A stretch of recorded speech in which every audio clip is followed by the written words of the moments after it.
Pozdrav in dobrodošli v oddaji Replika. Pozdrav tudi Janiju Predniku, poslancu Državnega zbora Republike Slovenije, članu Socialnih demokratov, izvoljenemu v volilnem okraju, ki ga tvorijo občine Mežiške doline. Še enkrat lep pozdrav. Lep pozdrav. Na zadnjih ste nastopili na televiziji Uršlja v oddaji Replika, ko ste bil še sestavni del ekipe takratnega ministra in predsednika socialdemokratov. Ste si kot svetovalec ministra pridobil dovolj dragocenih političnih izkušenj, katere danes kot poslanec s pridom koristite?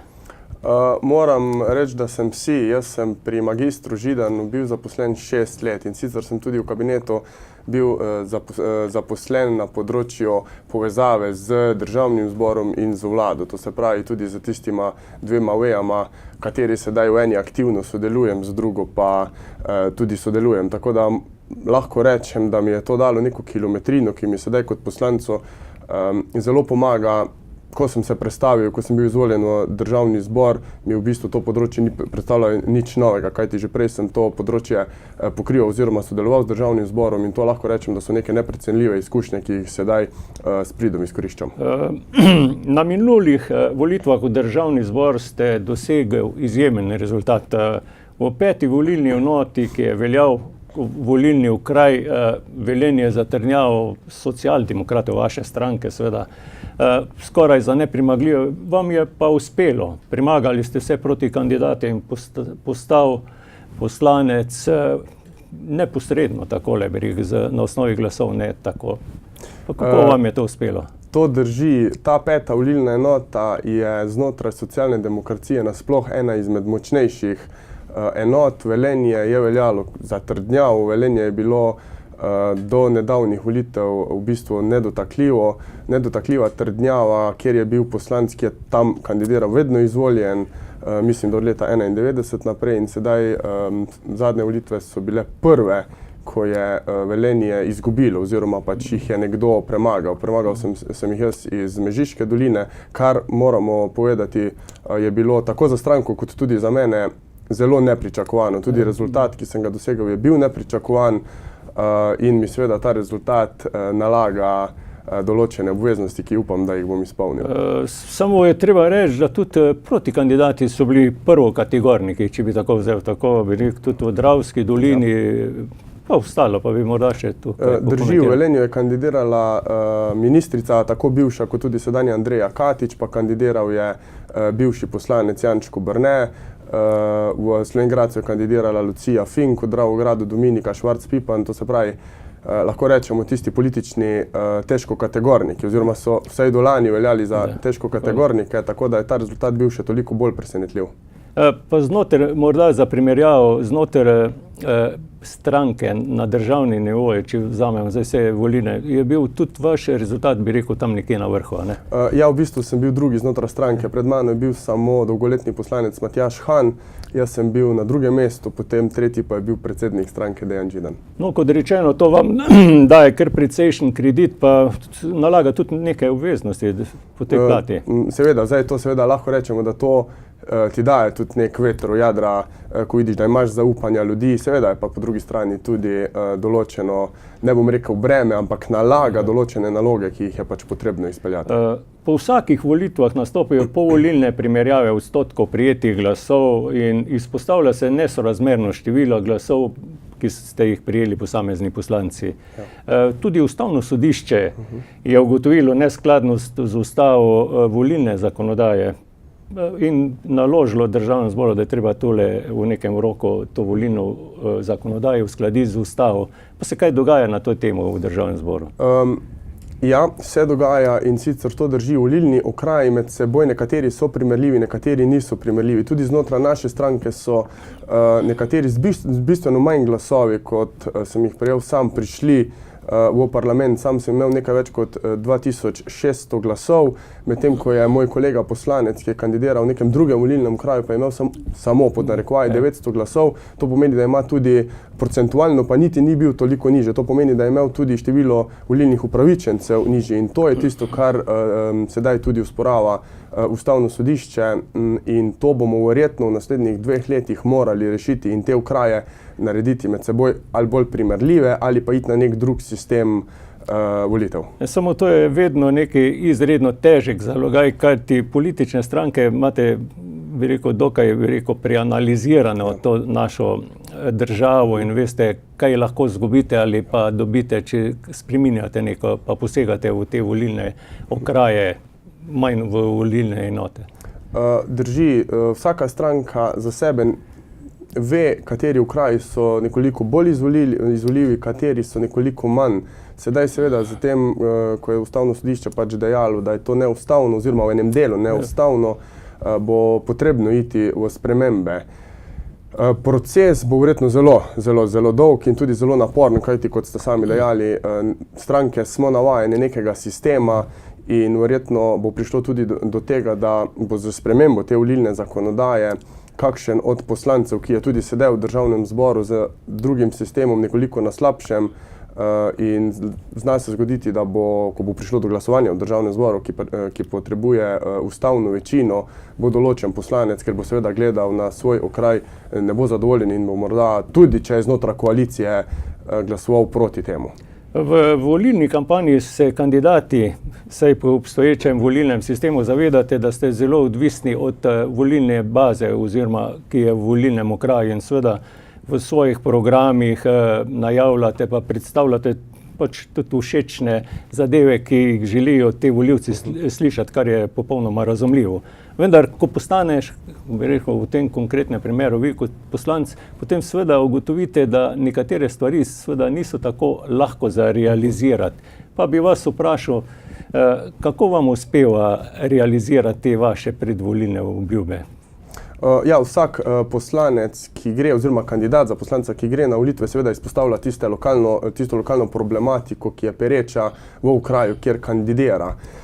Ko je poslanec izvoljen, je seveda predstavnik vsega ljudstva. Mi ne predstavljamo tam lokalnega nivoja, ampak predstavljamo nacionalni nivo in vse državljanke in državljane. Je pa seveda dejstvo, da vsak poslanec, brez izjem, ima poseben čut do okraja, kjer je bil izvoljen. To velja tudi za mene. Jaz sem predvsem pozoren na teme, ki se dotikajo Koroške, ne samo Mežiške doline, ampak Koroške kot take in proces uveljavljanja tega, kar si obljubljal znotraj volilne kampanje, je seveda zelo, bom rekel, težak proces. Ti kot poslanec zagovarjaš lokalno zadevo in si sam.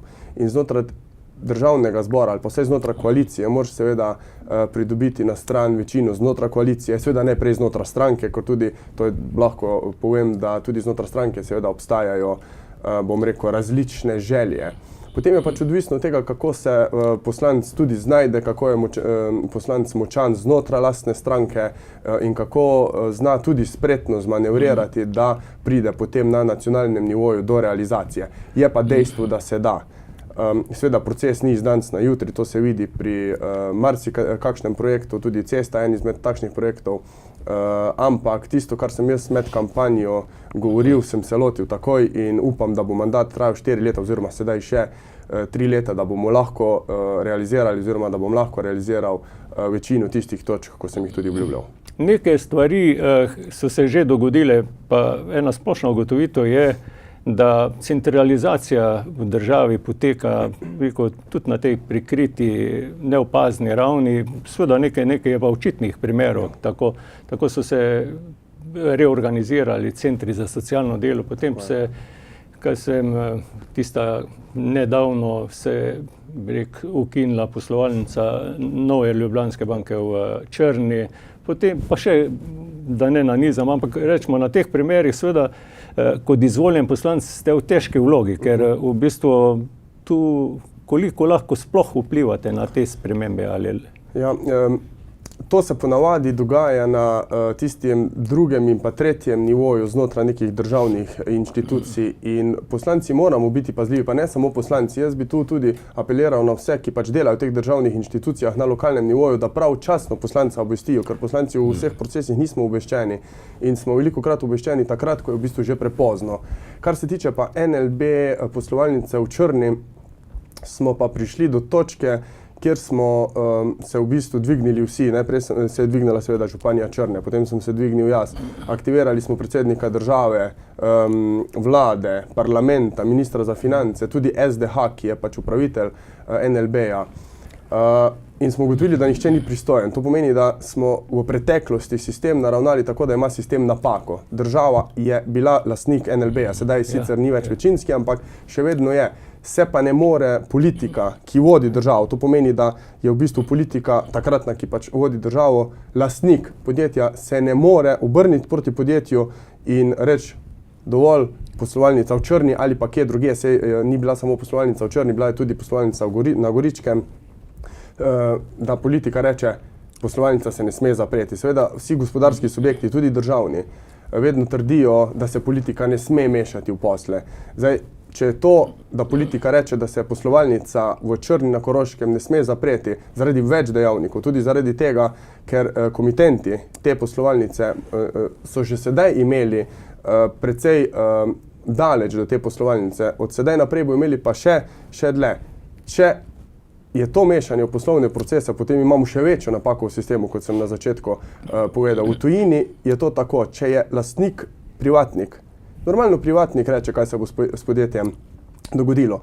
In če je lastnik država, je normalno, da država daje strateške usmeritve. Tako da tu bomo mi morali si naliti čistega vina in jaz kot poslanec v bistvu sem tudi bil deležen kritik.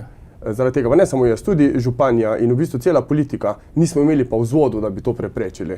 In to bomo morali urediti. No, sigurno se poslovni interes, bi rekel, razhaja s političnim interesom, ker bi rekel, poslovni interes je predvsem zasledovanje tistih optimalnih, bi rekel, poslovnih zadev pa rezultatov in seveda v teh primerih seveda je pač zadeva politika potegne kratko običajno v teh primerih. Vlada, katero tvori tudi vaša stranka, Socialdemokrati, sprejema, bi rekel, ali pa je sprejemala zdaj v preteklosti, dokaj, bi rekel, tiste bolj všečne zadeve. Dogodilo se je povišanje minimalne plače, dvig plač v javnem sektorju in posledično vlada beleži relativno visoko javno podporo. Nekateri strokovni analitiki pa ugotavljajo, da je potrebno zagristi tudi v tiste manj všečne zadeve, to je kot je pokojninska reforma, zdravstvena reforma, problem, ki je vedno odložen, je dolgotrajna oskrba starejših, pa kaj se zdaj na tem področju predvideva, kaj več, kot se je zdaj, bi rekel, se je za to obdobje, ne moramo reči, da smo kaj pretiranega na tem področju naredili. Ja. Zdaj z dvigom plač v javnem sektorju je v bistvu ta vlada izpolnila obljube nekaterih prejšnjih vlad, ko je bilo javnemu sektorju, je bil velik del pogače v tistih kriznih časih odvzet.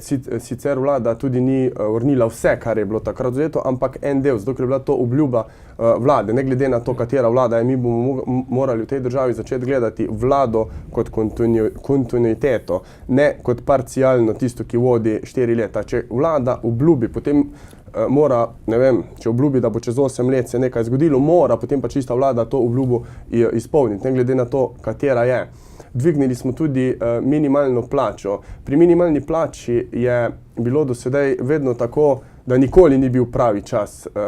Gospodarstveniki so vedno opozarjali na to, da ni pravi čas dvig minimalne plače, ko je kriza. Potem opozarjajo, ko je konjunktura, da ni pravi čas, zato ker kriza prihaja. In potem pridemo do tega, da v bistvu noben čas ni pravi, da se minimalna plača dvigne. In tu sem vesel, da je tako vlada kot tudi parlament šla v spremembo zakonodaje in dvignila minimalno plačo, predvsem z letom 1.1.2020. Je pa res, da vzporedno s tem bomo morali sprejeti tudi določene druge zakone, recimo zakon o dohodnini in razbremenitev plač, kajti če tega ne bomo storili, potem tisti, ki bodo prejemali višje minimalne plače, bodo konec leta v bistvu na istem, ker jim bo dohodnina tisti del pobrala. Tako da to je še dolg države do teh delavcev.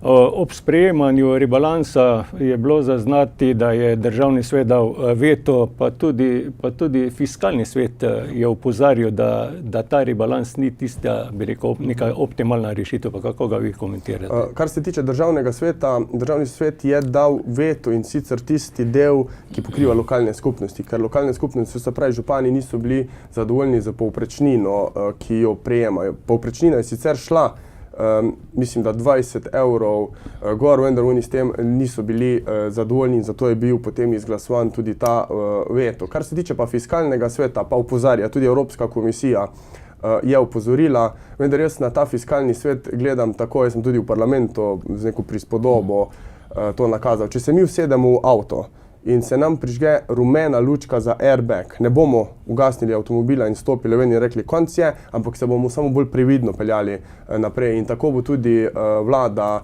verjetno zasledovala izvrševanje tega proračuna. Seveda dobrodošli so, bom rekel, pod narekovajih kritike fiskalnega sveta, ki opozarja morda na preveliko potrošnjo, vendar jaz sem prepričan, da če se bodo začeli kazati indici nekega ohlajanja, potem bomo, tako ali tako imamo inštrument, kjer lahko sprejmemo ponoven rebalans, tako ali tako je pa konec tega leta čas, da sprejmemo proračun za 2 leti in tisti proračun pa bo verjetno moral biti nekoliko bolj konzervativno naravnan, kot je bil ta rebalans za 2019. Samo ob tem rebalansu pa dvigu minimalne plače, seveda je takoj možno ugotoviti, da teh apetitov je neizmerno, bi rekel, pa ne želim zdaj izpostaviti nobenega segmenta, ampak tako zdravniki, sindikati na vseh nivojih pač ugotavljajo, da bi želeli več, kar je tudi razumljivo, ampak dolgoročno pa je vprašanje, koliko je to vzdržno. Vlada je vedno v situaciji, ko nekje mora reči stop. Mi smo se pogovarjali, ena zanimiva tema, a je finančnim ministrom, ki so seveda tisti, ki pripravljajo proračune, težje v tistih časih, ko ni denarja, ali jim je težje v časih, ko je denar. In morda je finančnim ministrom celo težje, ali pa vladi kot celoti, takrat, ko je denar, ker takrat so apetiti neizmerni in bi vsi vse imeli, država pa nekje mora narediti res. Kajti takrat, ko denarja ni, kot je bilo še par let nazaj, v bistvu niti nimaš kaj deliti, ker nimaš od kje vzeti. Tako da ja, sindikati nekateri, lahko rečemo, so precej požrešni in se ne ozirajo na to, da ne obstajajo samo oni, ampak obstaja tudi drugi segmenti, ali to znotraj javne uprave ali gospodarstva. In je seveda pač vlada tista, ko nekje mora narediti res, je reči stop, to dobite, več pa žal ne gre. Seveda ob tem bi še izpostavil, bi rekel, Financial Times resno opozarja, da se svetovna ekonomija ohlaja. Skratka, največje ekonomije, to je ZDA, Kitajska, Evropska unija, vsi beležijo določeno stagnacijo in tista krivulja je dokaj zgovorna na diagramu, ki gre navzdol. Pa se s tem, kaj bi rekel, tudi ukvarjate, oziroma verjetno v vladi tu zaznajo, ampak prihaja tudi v parlament, bi rekel, ti signali, da bo treba tudi na tem področju kaj pričeti ukrepati. Ja, vlada redno prijema te analize teh strokovnjakov in posledično seveda tudi mi v parlamentu. In nekako neke informacije so, da se bi naj gospodarstvo proti koncu leta začelo ohlajati, vendar za sedaj še ni zaznati tega in tudi iz tega vidika je finančni minister izhajal, ker za zdaj še ni v bistvu nobenega znaka, samo analize obstajajo, zato je predlagal takšen rebalans, seveda pa, če bo prišlo do sprememb, potem imamo vedno možnost proračun spremeniti. Gospodarska zbornica praviloma izraža nezadovoljstvo, bi rekel, v odnosu vlade do gospodarstva, tako pa koliko so te, bi rekel, zadeve, pa te kritike, pa nezadovoljstvo upravičene, ker na koncu v vsakem primeru gospodarska učinkovitost pa dobro podjetništvo v bistvu je garant, da bo tudi blaginja v državi. Zdaj jaz vedno pravim, da resnica je nekje vmes. To pomeni, da gospodarstvo oziroma gospodarska zbornica, predstavniki gospodarstva v določeni meri imajo prav in seveda so kritike upravičene. V določeni meri pa tudi nimajo prav. Tako kot tudi vsi ostali segmenti, tudi gospodarstvo v bistvu gleda na sebe, kar je čisto prav, tako kot javni sektor tudi gleda na sebe. Jaz pa vedno trdim, gospodarstvo brez javnega sektorja ne gre in seveda obratno, kajti javni sektor je lahko močan samo tako, da imamo gospodarstvo močno, tako da vse gre z roko v roki in se ne izključuje. No, samo tule, ta kritika gre ravno v tem odnosu, kot da je vlada preveč prisluhne zahtevam sindikatov in jih bolj upošteva, kot pa tisti, ki na nek način ustvarjajo dodano vrednost. No. Je tu kaj resnice na tem? Morda imajo gospodarstveniki, tako kot sem rekel, v določeni meri prav, zato je tudi vlada, recimo prav imajo, da so plače preobremenjene. Absolutno imajo tu gospodarstveniki prav, vlada je to že nekaj časa nazaj spregledala in sedaj gremo v to smer, je v pripravi zakon oziroma reforma, kot to radi rečemo. Seveda je pa potem problem nastanka manka v javni blagajni iz tega naslova obremenitve plač. Zdaj tu je treba jasno povedati, vsi prispevki, ki jih od plače plačujemo, se nam državljanom vrnejo nazaj po drugih kanalih, preko javnih storitev, ali je to zdravstvo, šolstvo, sociala, karkoli drugega. In tu bo država manko nadomestila z obdavčitvijo kapitala oziroma tistih kapitalskih dobičkov. Kapitalski dobiček pa z delavci podjetja nima nič. To ima veze samo z lastniki in tu moram reči, da se tudi gospodarstvo v veliki meri strinja z to reformo in tu je napredek v tem dialogu med gospodarstvom in med vlado. Vstopamo v obdobje, ali smo že v obdobju evropskih volitev, sedaj se že iztekajo tisti zadnji roki za odpiranje računov, pa še kaj. Pa bi vas vprašal, z ozirom na vaš rezultat, ste bil tudi evidentiran kot kandidat znotraj vaše stranke za, za listo? Bil sem evidentiran za listo za Evropski parlament, vendar soglasja k evidentiranju nisem dal. Jaz sem rekel, da sem dobil mandat od volivcev v Mežiški dolini in bom tega do konca tudi izpeljal. Vaša stranka nastopa z geslom Hočemo Evropo. Kaj želite s tem geslom sporočiti volivkam in volivcem? V bistvu s tem geslom želimo volivkam in volivcem povedati ali pa pokazati to, da mi smo del Evrope. Jaz vem, da volivci, pa ne samo v Sloveniji, tudi v drugih državah Evrope ne čutijo najbolj za svoje, kar je morda tudi odraz te odmaknjenosti evropske politike od nacionalnih. Vendar mi želimo s tem povedati, da mi smo del Evropske unije. Mi tudi imamo koristi od Evropske unije. Mi res da plačujemo pod narekovajih v Bruselj, v proračun, ampak potem po mehanizmih dobivamo ta denar tudi nazaj.